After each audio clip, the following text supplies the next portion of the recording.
Эми уйдун эти боюнча биз жана жогору жакта айтып, пайгамбар саллаллаху алейхи ва саллам өзүнүн аялдарына хажатул вадаата курбандыкта уйду сойду.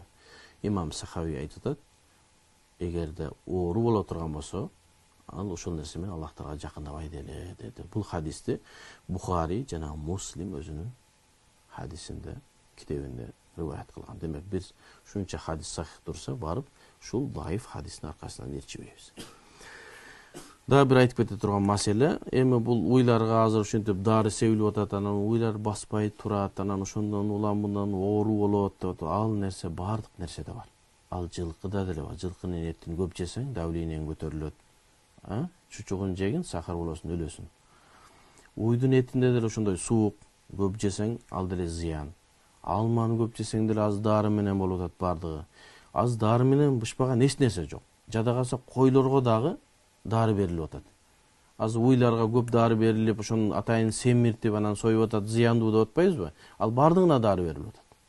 Эгерде андай боло турган болсо, бардык нерсени жебегиле деп айтышыбызга туура келет. Бирок биз айтабыз, эмне? Ар бир нерсени көп жесең, ал зыян. Нанды көп жесең деле зыян, себеби семиртет. Жылкынын этин көп жесең, андан да зыян. Тооктун этин көп жесең, тоокторго деле аз дары сайылып атат. Ал деле зыян. Бирок буну менен биз элдердин башын айландырып, кайра васвасага салбашыбыз керек. Биздин 50-90% уйдун эти менен тамактанат.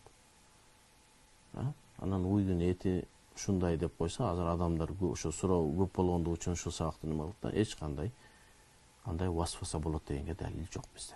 Жин оорусу менен ооруйт дегенге далил жок. Бир гана Шейх Ибн Кайымдын айткан сөзү бар, далили жок. Бизге далил болушун айтыш керек да. Мунуу хадистин негизинде уйдун этин жеген адам жин оорусу менен же васваса менен ооруйт деген сөз жок болгондон кийин биз врачтарга таянабыз. Эгер врачтар ушу зыян болот, азыркы мезгилде уйдун этин азыраак жейбиз, азыраак жейбиз. Бирок хадис тарабынан, илми шарият тарабынан эч кандай тыюу жок. Аллах Таала Кур'анда деле силерге ухиллат лакум тайибат, силерге жакшы нерселерди биз адал кылып бердик дейт. Аллах Таала адал кылып берген нерселердин бизге зыяндуулугу жок. Зыяндуулук качан болот? Эгер бир нерсени чектен асса. Ошо менен бүгүнкү сабагыбыздын акырына чыгабыз.